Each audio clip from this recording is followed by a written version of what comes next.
think in a lot of ways that Prince of Persia set a number of standards that showed what an action-adventure game could be. We mixed things nicely, so there's good thinking, good acrobatics, and a good mix of combat in there too. On top of that, we're bringing new abilities to the prince. Magic is a big part of the Prince of Persia concept. This isn't the Sands of Time, so there's a different magic.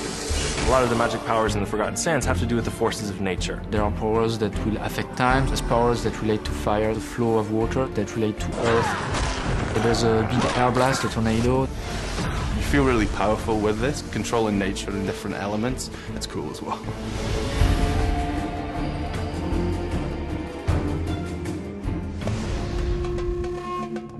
Razia is the name of the djinn. She's locked in this fountain. Jinns are creatures that are elemental. They showcase all the elements of nature.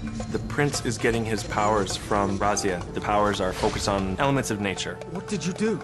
We use powers, of course, to control the environment, but the prince also uses them for mastery in combat. With his air power, he has this tornado. Enemies go flying off. Prince has the power we call dash. It allows him to leap 10, 15 feet to attack an enemy in air. We have a fire trail that the prince leaves behind him. Traps for his enemies in the middle of a combat. The ability to freeze water is excellent. It really refreshes the level design. It doesn't freeze the water as into ice, it more freezes them in time, so they become solid. Everything stops, and it's like, oh, now I can climb on that. Wall run on a water wall, use water poles, columns and things like this.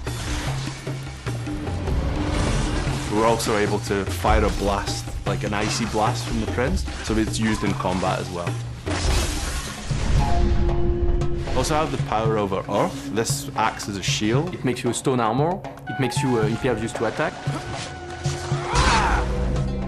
There's a new ability which allows him to recall ruined elements of his environment. You're kind of rebuilding their city as you go and seeing what it was like in its former glory. There's a ghostly outline of what was left.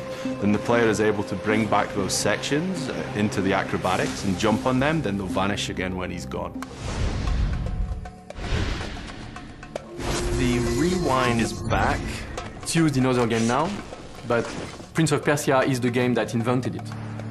From a technical point, it's really quite a complex system. It's difficult for us to do that, but we felt we were going back to the original trilogy.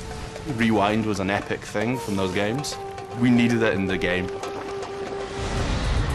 He's often going to be massively outnumbered through many of his fights. There's as many warriors as the grains of desert sand, so they're just everywhere. There's the bigger, stronger characters. Some of them are 30 feet tall. We have a final epic boss battle with an enemy that's absolutely massive. It gets pretty crazy and you really have to be on your toes.